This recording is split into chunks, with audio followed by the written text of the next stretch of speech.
stories turn songs into symphonies, events into memories, and lives into legends. In our crowded world, knowing your story cuts through the noise so you can make your mark, whether you want to sell more books, increase profits, or just make a difference. At Sterling & Stone, story is our business. The Story Studio podcast is where we explore ways we can all tell our stories better. And now, with the Story Studio podcast number 4, here's Johnny, Sean, and Dave.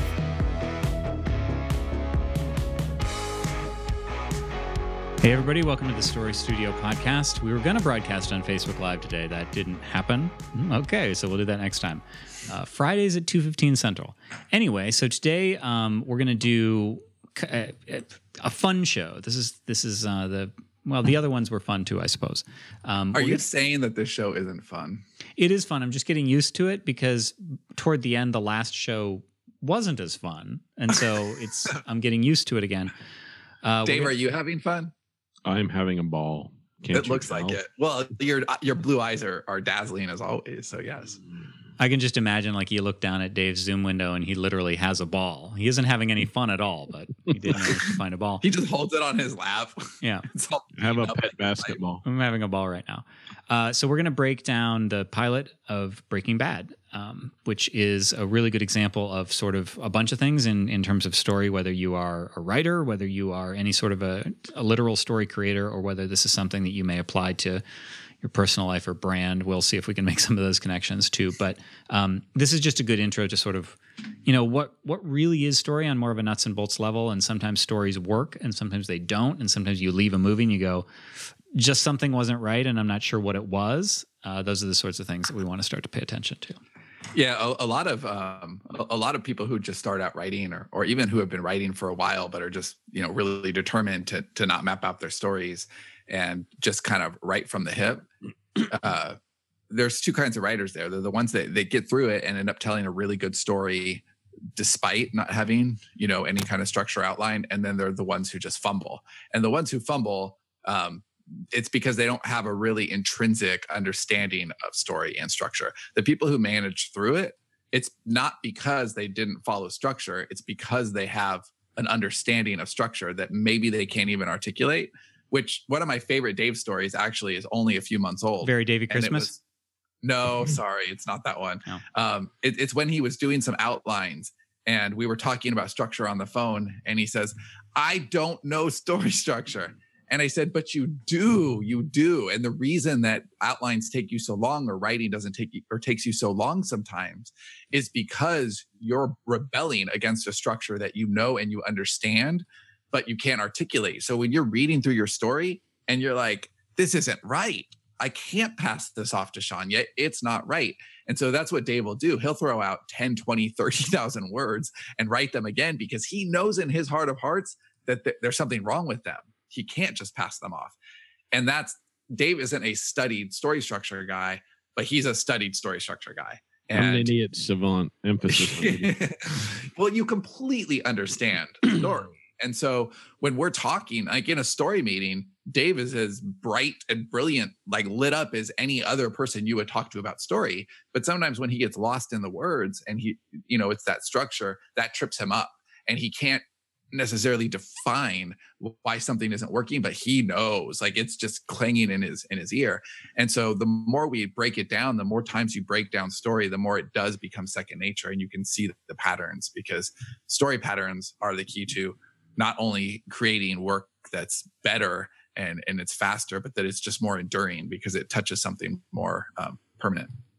Yeah, Robin and I are watching Shameless now after Sean was talking about it being good, and I called some shit a few episodes ago that I was like, okay, this, and I don't want to say it because it's a spoiler because it's too bad because it was kind of a cool thing. And I was like, if they're doing the right thing, this thing's going to happen. And Robin's like, oh no, that can't happen. Like it was something that was really kind of impossible. It's like, if they're doing it right, then it'll happen. And that's the sort of thing you start to notice. You're like, you begin to realize what should happen in a story to kind of complete arcs that people are expecting, even if they can't articulate it. That's the important thing. Your fans, or if you aren't actually somebody creating art and you're just kind of telling your brand story, people have these expectations about story, even if they don't know it and couldn't articulate it. And if you do it wrong, then something will be off for them, and they just kind of won't like your story as much as they maybe should. Well, it's sort of like music. I think that music is set up in such a certain way that you expect a certain thing, even though you don't know it yet. And if the music does something a little bit differently, it's jarring to you, and either you'll really like it or you'll really dislike it. Yes. Right. Okay. That's a really good point, because when you are jarring, when you clang against the established rules, that can be really, really effective, but only when you know what you're doing. So if a director who understands when David Fincher messes with the rules, it's amazing. When James Nguyen messes with the rules, it's Birdemic. Everybody, in case that is the epic director of Birdemic, for those of you who are heathens. That opening, driving, and getting gas montage is perhaps not a montage. It's a one cut. Nobody gets gas quite like that guy. You get gas for 15 minutes. I got gas watching them. That is cinematic brilliance that I haven't seen in forever. So, and it's funny too, because I would say that it's a confident, like, you need to be a confident storyteller, and James Nguyen, unfortunately, is a very confident storyteller. He's just like the William Hung of directors. It's a false confidence. Now, going back to Vince Gilligan, I think the showrunner of Breaking Bad and creator of Breaking Bad. Yeah, sorry, the showrunner of Breaking Bad and Better Call Saul, which Dave actually, I think, likes more than Breaking Bad. Is that right, Dave? At the moment, yes. Yeah. He also, I believe he got his start on X-Files, and his episodes were among the best. He's just great. Yeah, his instinct for story is really remarkable, and the pilot for Breaking Bad is one of the best pilots ever. And he didn't know where this show was going. What he knew was he didn't know how he'd get there. He knew where he was going, which I think is a really good place to start a story. You don't necessarily need to know all the details, but you kind of need to know the end. And his premise, Dave, you want to give the premise from the very beginning? Well, it was Mr. Chips turns to Scarface. Mr. Chips being an old character from English movies, like a shy teacher. So basically turning this meek man into like a very scary, vicious drug lord. And that's a hell of a journey. And for 5 years, we get to watch that. And what's remarkable about the pilot isn't just that it stands on its own, which it absolutely does. It's its own piece of it's a wonderful piece of art, just that 49 minutes or whatever it is.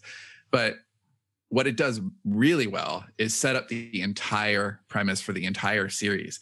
And at no point does the show sell itself out. You see a lot of shows that have brilliant pilots and these great premises, and they set up this world and establish all these rules and characters and arcs. And then by season 3, they're done. Like they haven't been able to fulfill the promise of their original headline. And Vince Gilligan and company never, ever waver from that original headline. We're going to turn Mr. Chips into Scarface. So I don't know. You guys want to dig in as like kind of an like what the pilot is, and then go bit by bit? Or right. I do want to say also that this pilot is the opposite of Marvel Agents of S.H.I.E.L.'s pilot, which was a fucking train wreck. And gave that show actually did get better, although I gave up on it, but it gave absolutely no idea what that show is going to become, and it was just an absolute nightmare. So this is you can watch the 2 to get an idea of what to do and what not to do. All right. So where do we begin? The opening or what? Well, that's the question. Do we want to like cover it? Hey, here's what happens, or let's talk about little bit by little bit and what they're accomplishing. Yeah. So maybe a know your why thing.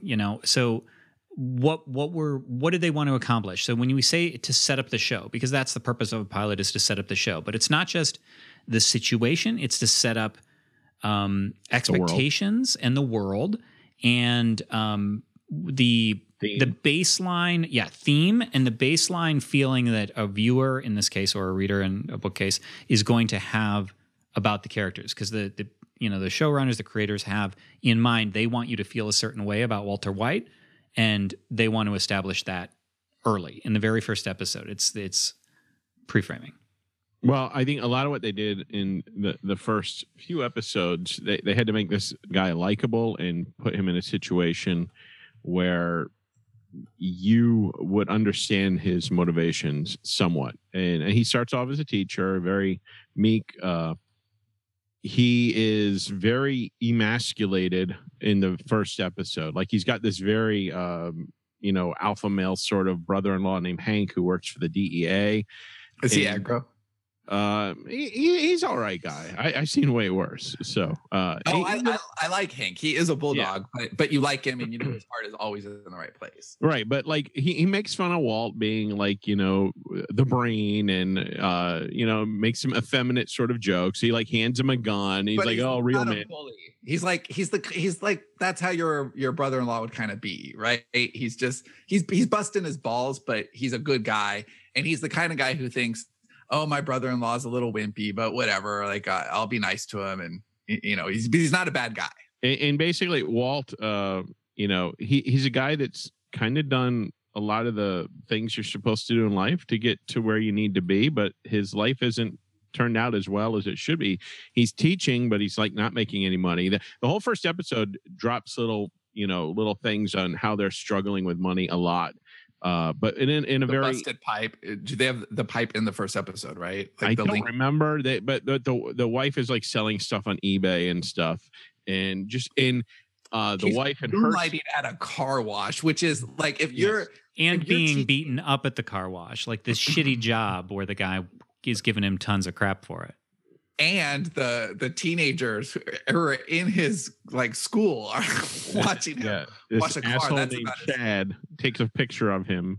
Hey, Mr. White, and takes a picture of him. Right. That's about as humiliating as you can get. And I think that the writers do an amazing job of making you feel kind of the purgatory of this guy's life. And there's subtle hints. They don't get into it until deeper into the show, but there's subtle hints that he could have been something really great. Actually episode 3 or 4 they introduced that with the flashbacks of he was like I don't know if he worked with a partner that on his brilliant business sort of thing, and he basically he got out of it. I forget how exactly he got out of it, but basically he kind of got squeezed out of it. So this is a rabbit hole. We don't need to go deep down there, but they do this brilliantly because they have Walter in shadow. So you can't it's his voice and it's his movement, but he's young and it's all done with framing. So they have him in the first few episodes, like his shoulders are just dragging on the floor. Like the dude has no posture. He has no confidence. And then they have this flashback where he's in shadow and you can see his hair is a little bit longer, but he's almost got like a Chris Christopherson vibe. He's just strong shouldered and leaning forward and he's got a barrel to his voice. And you're talking about ideas and stuff that excites him and inspires him. And now he's a teacher and nobody's paying attention to him. His students are like completely ignoring him. So he's gone from like this person full of life and ideas to somebody that nobody cares about. He's marginalized. Totally just nothing. And remember that when you do this sort of thing, if you're a creator or when other people are doing it basically to you, that the idea is that the people who are watching, the people who are consuming the story, you want to resonate within them because people aren't really feeling for Walter. They're feeling for themselves, right? Like it's clanging something within. Like I could have, everybody feels that they could have been a little more. Everybody feels that like they've missed some opportunities. Everybody feels a little beaten down by somebody. And so they're trying to hit those chords so that it isn't that you necessarily feel them. It's an empathetic connection because you have those moments as well. Dave watched the pilot and thought, lucky. So do you want to hit on a few of the scenes like in order, like the opening scene and stuff like that? Or? Yep. Well, why? Right. And why they did them. We open with... Okay, go ahead, Dave. So the opening scene just shows you pants falling from the sky. And Breaking Bad, over the course of its history, has a lot of cool opening shots where the payoff isn't right away. Sometimes the payoff wasn't until later in the season, which is just amazing. And Pink teddy bear, anyone? It rewards patience, and I think it added to the whole mythology of the series, where like people that really like shit like this, they got into it and they're running, okay, how's this going to pay off? So the opening scene was just pants flying or falling down, and then you see Walt in his underwear wearing a gas mask, just in his underwear, driving an RV with Jesse, who you don't know yet in the show, passed out next to him. RV crashes. There's sirens in the distance. He's freaking out. Grabs a video camera, records a message to his family, lays out his wallet, grabs his gun, puts on his shirt, walks out into the road, and waits for the cops, gun drawn, and that's what you see. And then it goes to the title screen. I'm like, wow. What the fuck happened to this guy? Yeah, and then they go, I mean, that's a pretty jarring, exciting opening. And then they go to the opposite, and now we're just in the most boring life possible. Yeah, it does 3 weeks earlier, like it goes flashback now, and then most of the episode is leading up to that moment. And he's like he wakes up in the morning and he's in a spare bedroom in his house, and there's like paint samples taped to the wall and like diaper boxes up, so you know a baby's coming. I mean, it's delivering visually stuff, so you don't have exposition. You don't have to do that. Then he's eating breakfast with his wife and his son, who wait, I don't know if it's breakfast. It's like some kind of like soy bacon or something. It's veggie bacon, and he hates it. And this further adds to the emasculation and powerlessness of this man, who just like, his wife is telling him exactly what to eat, and he's just like, okay, and just like, he's completely fucking miserable. He's just doing what he's told. He has no joy in his life, and Dave said, I think the word 3 times already, he's emasculated. He is a zombie just wandering through an existence. Yeah, and I think the emasculation is a very strong component of this first episode and how it ends, which we'll get to later. But anyway, so then he's in school, and he's teaching his class. He drops his son off at school. His son's on crutches. I don't know if they ever say exactly what's wrong with his son, but he's then he's in class, and kids are ignoring him in class, and he's just like, he's talking. Oh, he does. This is one of the things I liked about the episode, and I didn't realize this until I just rewatched it for this show. But he's asking, what is chemistry? And nobody answers. So he answers, and he says, chemistry is a study of change, growth, decay, transformation. That's so good. And that's pretty much summing up a lot of the themes of the series. Right. And if you can do that it's very difficult to do that with the elegance that Gilligan. Yeah, it wasn't heavy-handed or hitting you over the head with it at all. It was so I missed it the first time. Right. And a great artist can do that, can basically turn to the camera and say, hey, this is what we're talking about. But it has to be just deftly done, because it can be terrible. So then there's this one kid in the back of the class named Chad, who he's flirting with his girlfriend, and Walt tells him to go back to his desk, and the kid like drags his chair really loud across the floor, and he's like glaring at him the whole time, like, fuck you. I mean, and you can tell Walt would just like to punch the guy in the fucking face. Yes, and we've all been in that room. We've all had that kid in our class. We've all felt bad for that teacher or thought it was funny, right? And so we really feel Walt at this moment. And it only gets worse from there, because then this is when he leaves school and he goes to the car wash. Yes, he goes to the car wash, and his boss tells him, somebody called in sick, you got to go out there. And I've had jobs like this, and it's basically like a power play. Like, I'm going to make you do the thing you don't want to do just because fuck you, I'm better than you.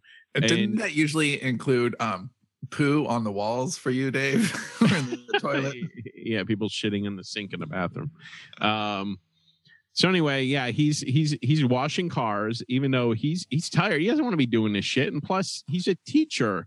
And then Chad comes along with his not just girlfriend. A teacher, but he used to be a part of, or he could have been a part of Gray Matter, this amazing like $1 billion company. So then Chad comes by with his girlfriend. They're laughing at him, and he takes a picture of him. And so then the very next scene is Walt driving home, and he's fighting unsuccessfully with his glove compartment. It just keeps going down. Another sign that they're struggling with money. I mean, he would have this fixed if he could, but he's just keeps banging it. But nope, it's not going up. It's just another annoyance. then he goes home and he walks in the door, and then surprise, like all his family and friends are there, and you realize it's his 50th fucking birthday party, and he doesn't want these people there. He probably just wants to fucking go to bed and forget the day's even happening. Yeah, okay, this is my favorite scene maybe in the whole thing because it's just so sad. So this is the dude's 50th birthday party, and like he's going to bed, and all right, it's time. He's gonna have sex with his wife, but no, he gets the most like bored hand job in history while she's on the computer, and you just feel so bad for the dude, and he's just like, wow, this is a really shitty existence. This guy is just drifting through life. Well, you did jump ahead a little bit at the birthday parties where they introduced the seed of the meth thing, because Hank. Oh yeah, Hank hands Walt Jr. his gun, and Walt's like, no. And then he hands it to Walt, and he's like kind of emasculating him over the fact that he not wanting to hold the gun. And it's kind of funny seeing Walt not wanting to hold the gun when later on he would be pretty vicious with that gun or a gun. But that's part of the arc. Exactly. Yes. If he holds it like in that scene, if he looks at it with wonder or like, like bang, bang, like he's trying to be, he's not. Like it's not his character at all. Like, oh, it's heavy. My limp wrist. I can't hold it. Right.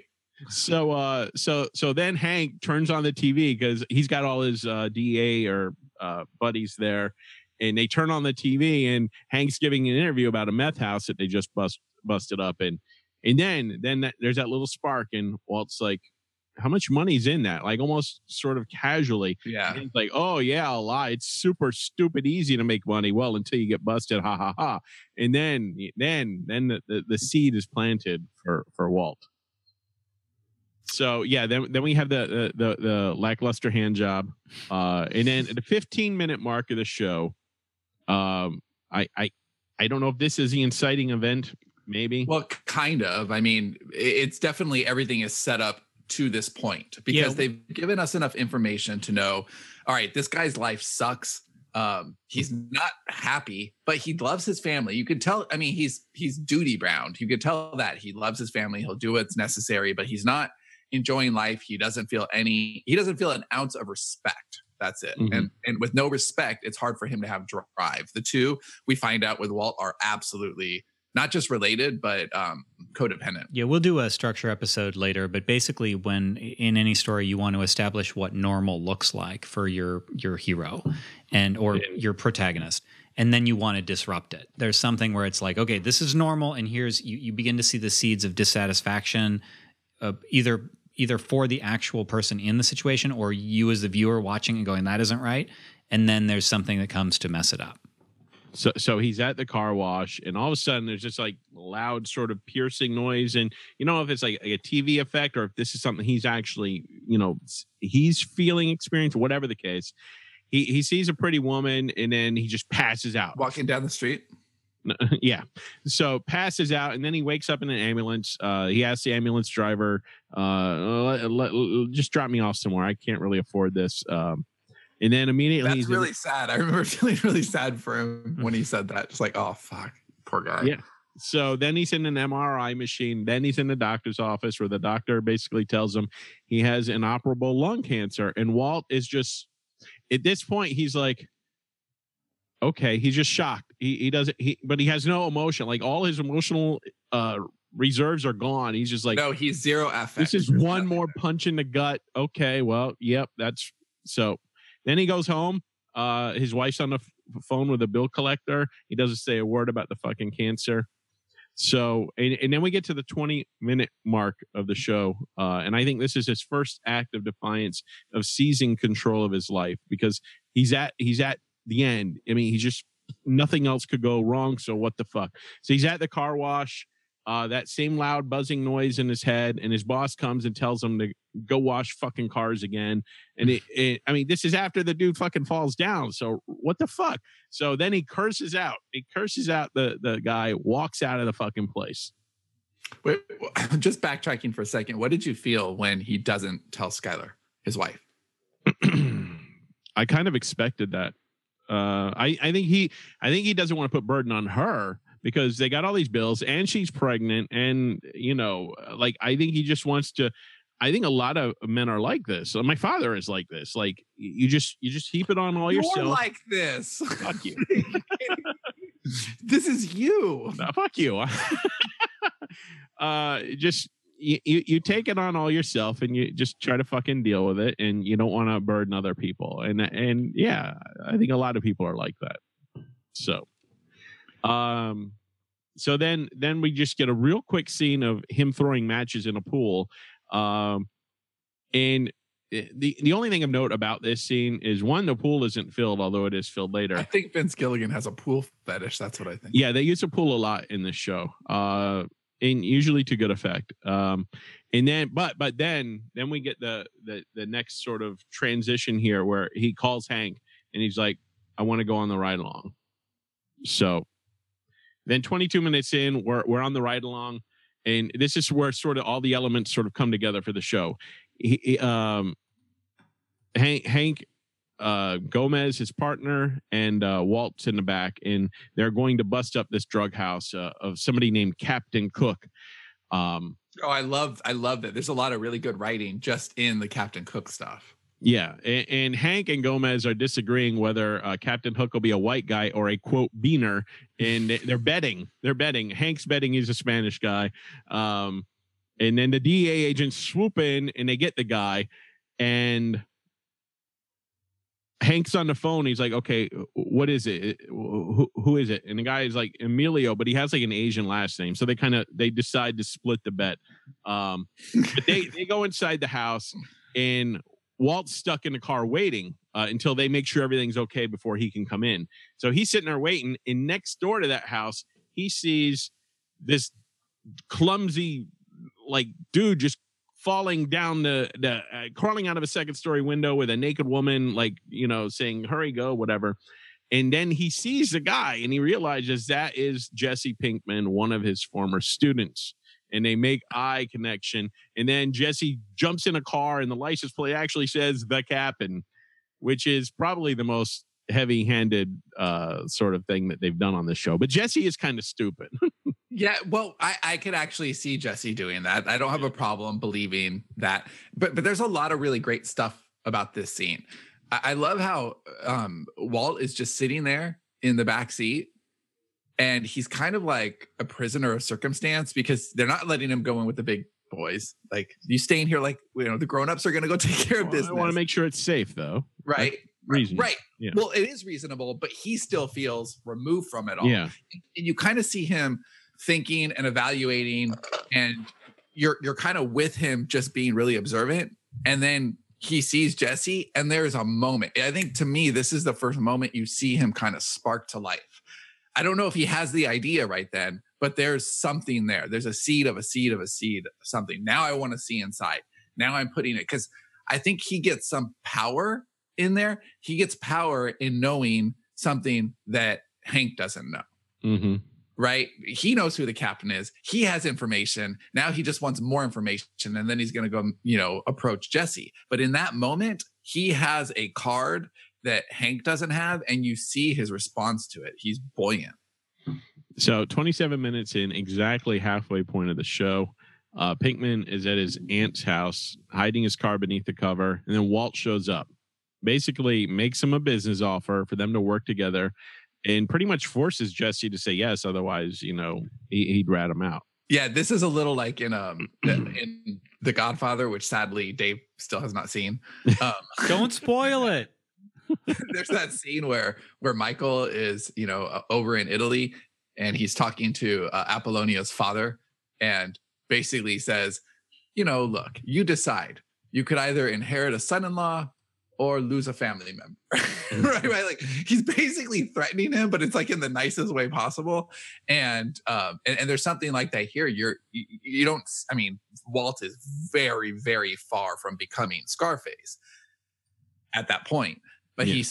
he's still finding his way. He's negotiating. He is taking control of that situation. And it's the first time we get to see that. And it's the first time you get to see the Walter and Jesse dynamic too, where, there are some episodes later that it's kind of hard to watch, where he really is super rough on Jesse, and the viewer is on Jesse's side, where he's like, dude, just calm down, man. The kid is just trying to live his life.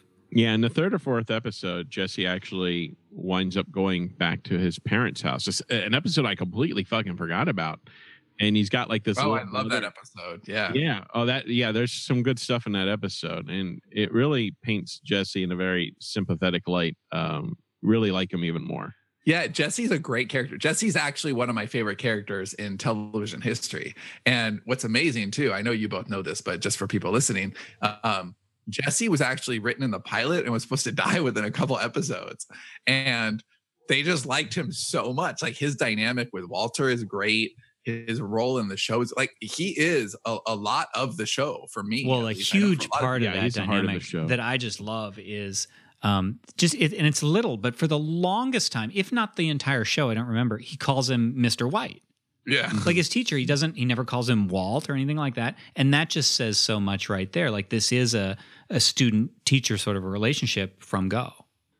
And we don't want to spoil what happens in the end of the series, I don't think, because these people are like intrigued, and there's no need. They want to watch the show. But yeah, it's definitely, the whole arc is very interesting. So this is what, back to Skyler, her sister. Yeah, we could I don't know. We could jump over. Do you want to talk about Marie's always dressing in purple? Is that relevant to anything? Well, actually, you know what? It is in just a tiny way. There's a lot of play with color in Breaking Bad. And if you look at, Walter White, his partner was someone other black, which is why they had gray matter, and Jesse Pinkman and Marie is always in, purple. Like there is a lot of color thematic stuff going on, and we don't need to go down that rabbit hole, but just it's worth saying that story and color do go together, and filmmakers and storytellers who really understand that have a whole nother set of tools at their disposal. Right. So yeah, there's a scene with Skyler and Marie, and you just get more sense of their relationship, which fleshes that out. And then we go to the next scene, which is Walt stealing lab supplies from the school. He goes to Jesse's aunt's house, and basically Walt has already figured out, okay, this is how we're going to do the operation. And Jesse's like, what the fuck is going on here? But then there's a hiccup, and it's just like one of the first problems that we need to solve. I think every episode has to have a problem. You have to solve it. And this being one of them. And the problem is, well, where the fuck can they cook? Because Jesse's like, you can't just cook in my house or my aunt's house. And just as an aside, throughout the show, the different places and ways that they find to cook when they need to is just that's just fantastic. I'm trying to you see that sometimes in shows where it's like they're just different phases of the show depending on where they are, and it's I love that as well. My favorite, and this isn't a spoiler, it's just when they do the tenting. Oh yeah, that one's good too. That's just amazing because you just walk right in. So they tent these houses like for fumigation, and I think that episode was called Bug, I think, and it showed like a bug up close. Well, there's noxious chemicals in there. Nobody's going to come in to see what they're doing. If there is a chemical smell, of course. That whole episode was in that whole episode was in that house, I think. Yeah.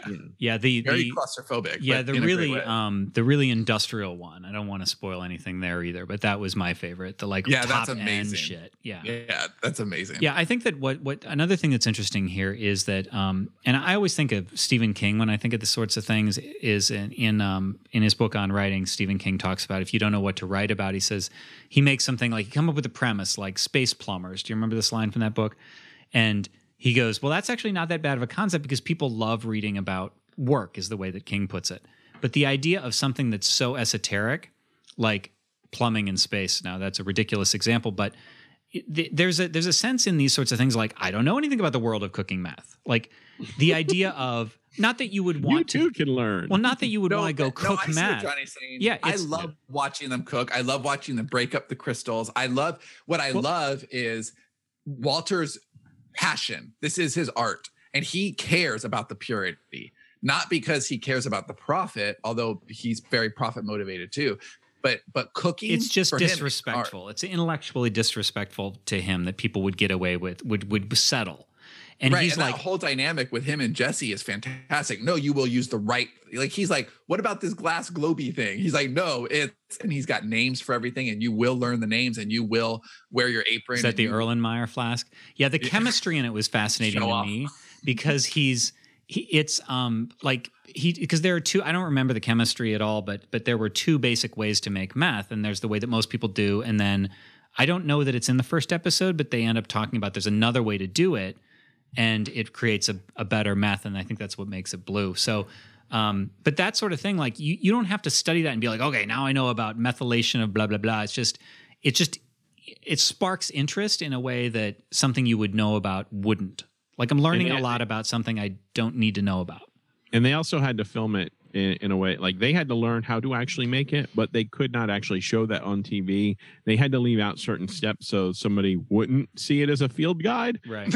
But they had to make it so it was accurate enough that people wouldn't call, oh, bullshit. If they really wanted to monetize this, they could do the Breaking Bad guide to cooking meth and probably sell 1 million copies. Well, and he uses that like a super. I don't want to spoil anything again here, but there's places later in the series where he uses that as a weapon, like not meth, but his chemistry. Like he's like chemistry man. Yeah, it's in the very first episode, actually. Well, so I'm thinking of a specific incident later. So but let's get to let's circle back because I know we're grinding out of time. But I really like there is a scene where they actually, and I know normally Dave hates if something like this is done, but I think they do it real well here, and you actually are okay with it. But when Jesse actually confronts Walt and says, "Why are you doing this?" and he uses the name of the show in his question. Do you want to talk about that at all?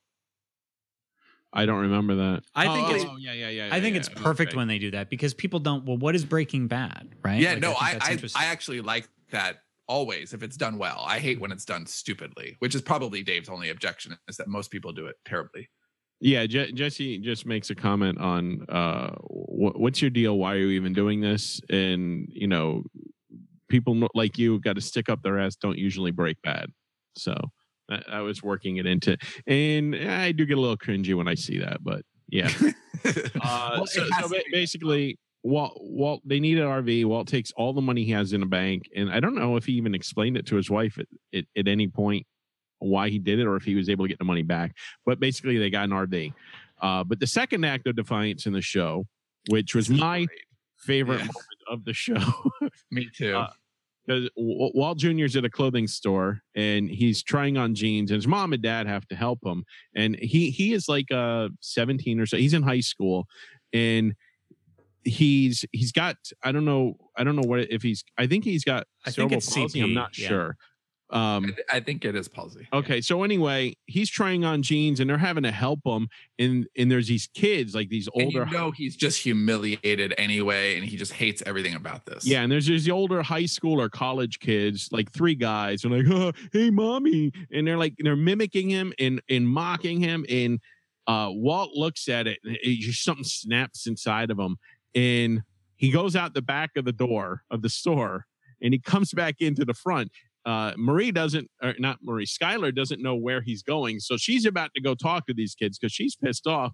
And all of a sudden, Walt walks through the front door, walks right up to the kid, fucking nails him in the back of his leg, drops him to the ground, and just puts pressure on his leg and just snaps and basically says, come on, you want to fuck it. Like, and his family's never seen anything like this. And they're looking at him like, oh, you are awesome. But just that moment of cold rage, or hot rage, actually. Yeah, that was just so fucking awesome to see. Don't you find all rage hot, Dave? Yes. No, not really. So then we're in the desert with the RV and a horse with no name. Yeah, Jesse's looking around to make sure the coast is clear, and this is kind of funny where he Walt's like, "Do you see anything?" He's like, "I see a cow house." And Walt's like, what the fuck's a cow? I love that. Like the place where the cows stay. Stuff like that makes me just love Jesse so much.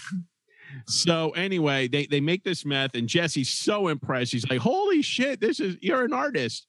And so now they got to find out who they can sell it to so they get the money. So Jesse visits Crazy 8, who is a cousin of the guy Emilio that got taken down in the DEA raid, which was Jesse's partner. Not a beaner, to be clear. So anyway, Crazy is like, dude, what the fuck? Did you set my cousin up? And he's like, no. And then Jesse is he's smart.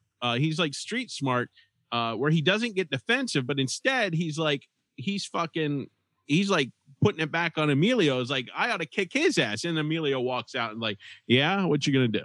So now they basically take Jesse. Oh, but in a side note on that, which you find out in episode 3, in a very like just sort of, oh, by the way, Crazy 8 was the guy that ratted out Jesse and Emilio, which is you know what?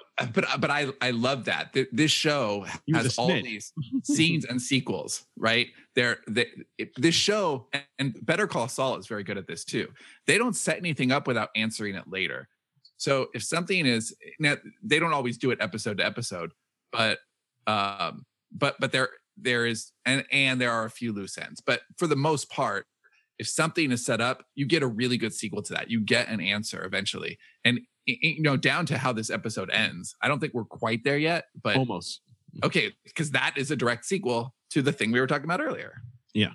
So anyway, so Jesse, so basically these two guys take Jesse and they want to find out who the fuck is cooking this awesome looking meth.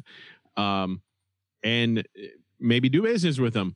But when they go out to the desert where Walt is in his underwear in the RV and he's about to cook some more meth. He's waiting on Jesse, and these guys show up and like, how about you work for us? And all of a sudden, Emilio recognizes Walt. He'd seen him in the back of the cop car, I'm guessing, or the DEA car. So he's freaking out, and they both pull guns on Jesse and Walt, and they're going to shoot him. Fuck this, because they're probably with the law.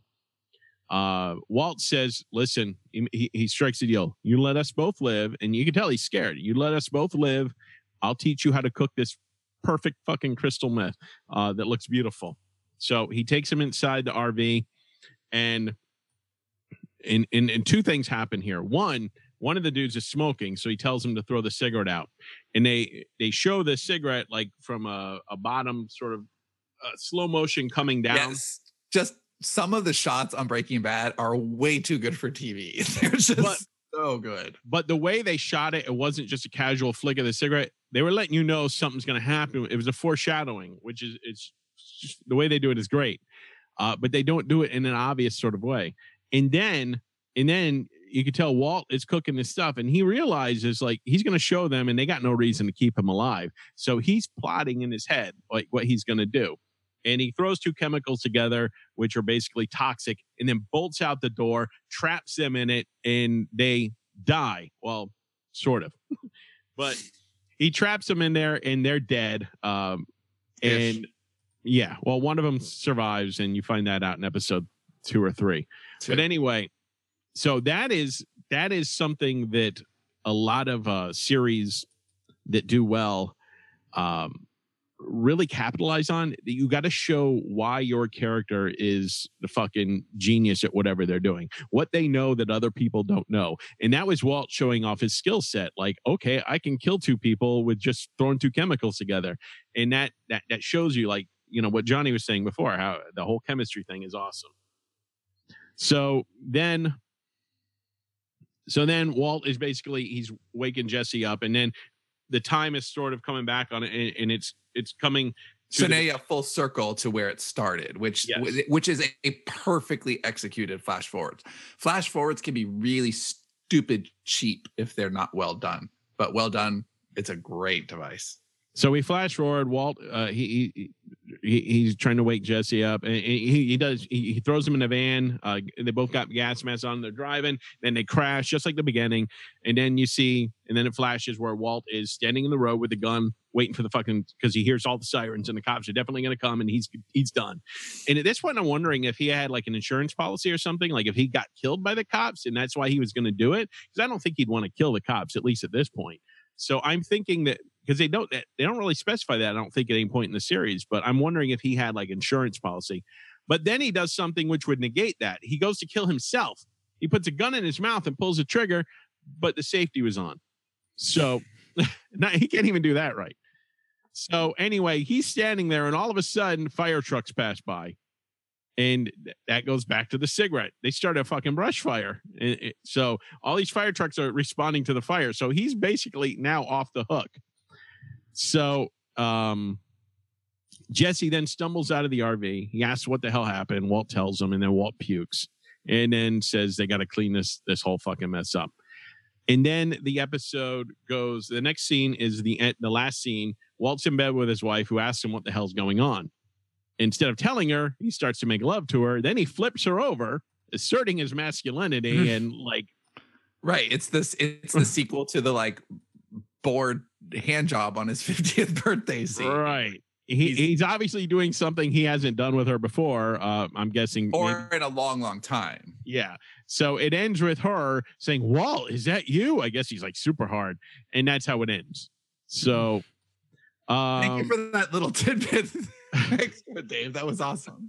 All right. So yeah, I love how much question and answer there is, trigger and response. And that's a well-crafted story where you see where everything was going. You see where their intent is, which is really amazing. And that's just the pilot. Like, this show is amazing. We should do, not next week, because I know we want to talk structure, but at some point we should do a show just about great villains, because we have Tuco, who is, but Gus Fring is right up there with Jesse. Is just one of my favorite characters. Yeah, that dude's amazing. Such a great, yeah. But I do have a side note on episode 3.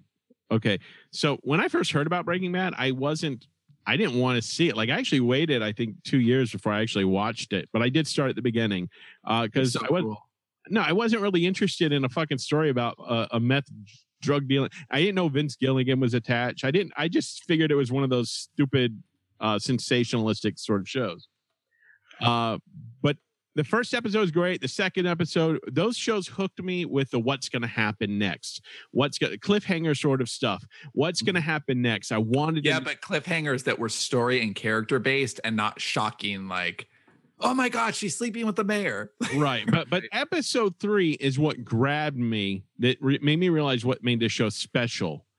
And that was when Crazy 8, Emilio did die in the van, but Crazy 8 managed to survive. But and what happened was Walt and Jesse basically took him, and they didn't know what to do with him. So they were keeping him in Jesse's aunt's basement, and they decided they're going to have to fucking kill him.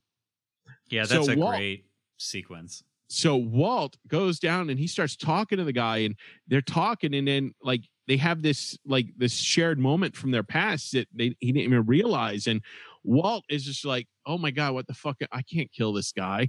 And he's about to let him go. And earlier he had brought the guy like a plate of food, but Walt fucking had another attack, whatever, cancer or whatever, and fell down and the plate broke. And then he cleaned it up and threw it away.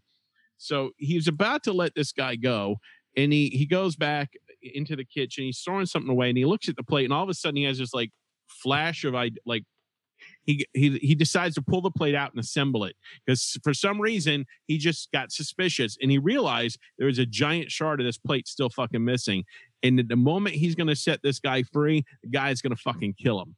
So that episode, I won't tell you whether he kills him or not, but that episode was just so fucking, it's just amazing. It reminded me a lot of the whole Crying Game with Stephen Ray and Forrest Whitaker, where he's holding him hostage, and the conversation between them, and like this sort of friendship that was starting to happen.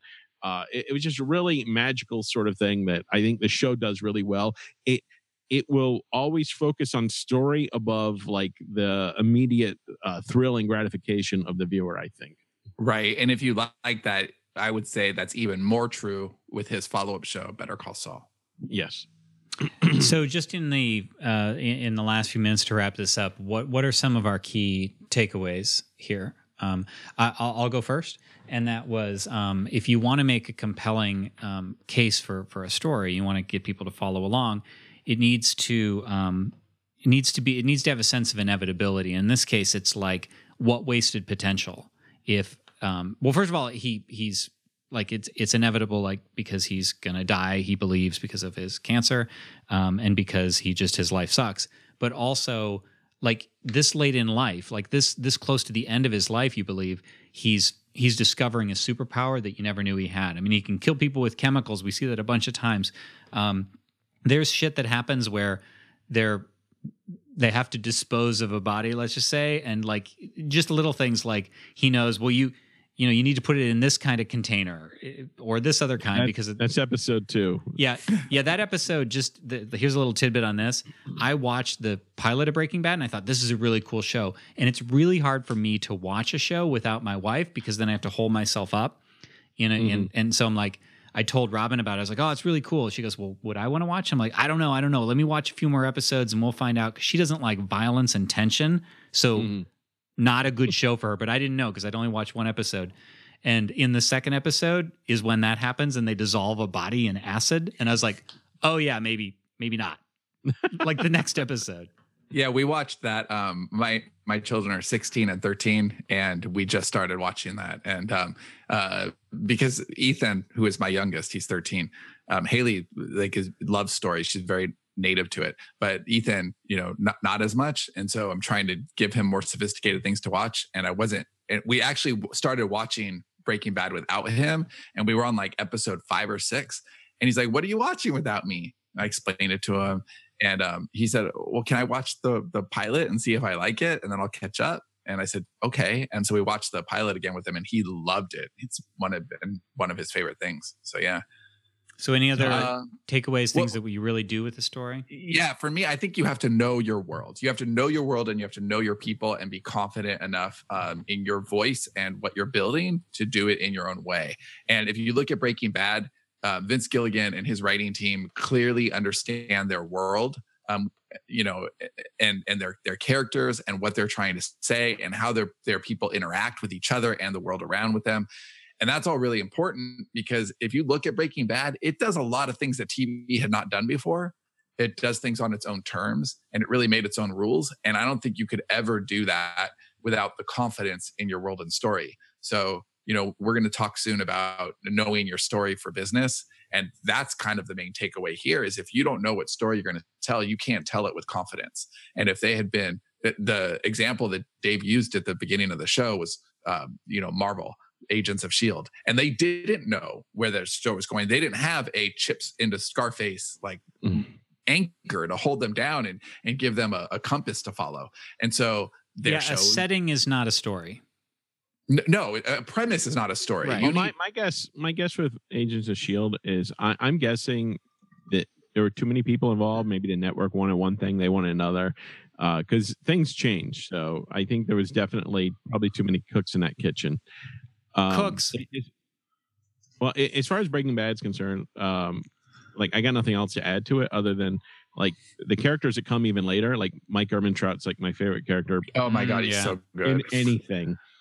But also, if you really like Breaking Bad, there is a podcast on iTunes for each of the episodes, like in the later seasons. And I don't think it's in the first 1 or 2 seasons, but Vince Gilligan is on a lot of those. And I forget the name of the podcast. You just find it though, Inside Breaking Bad or whatever. But they actually break down the episodes and with the writers and directors, and they actually like talk about the whole episode. And it's really, really good shit if you are a storyteller and you want to know how they pulled this off, why they did what they did, what cheats they used. If because somebody on here, Ash says Mythbusters busted that scene with the bathtub and the body and stuff. And yeah, there are things that they didn't get completely right, but the spirit of it was good enough that they get a pass. I heard Gilligan on the Nerdist Writers Room podcast. Another great show. Yeah, it's really great. He always has great guests, and Vince Gilligan's been on there a few times, and he's always great. And one time that I heard him, he was saying, "Yeah, we try to get about 80% right, because we do need to know that narrative is narrative, and we can't." Like they have to, their first job is to entertain and tell a story. So they try to get as much right as they possibly can. But that's also another takeaway. It's very easy as a storyteller to be so concerned that you're telling exactly this specific version of the story that you warp the entertainment value for the person that you're trying to. Yeah, you have to bend the rules on that. Yeah. And I will just, maybe this is a good closing thing, but I did just want to follow up on something that Sean said. It was actually what I started to say about I said a setting. A premise is what I meant. A premise is not a story. So Just remember that a story it's a journey. You can't take a snapshot of a story. A story has to travel through time.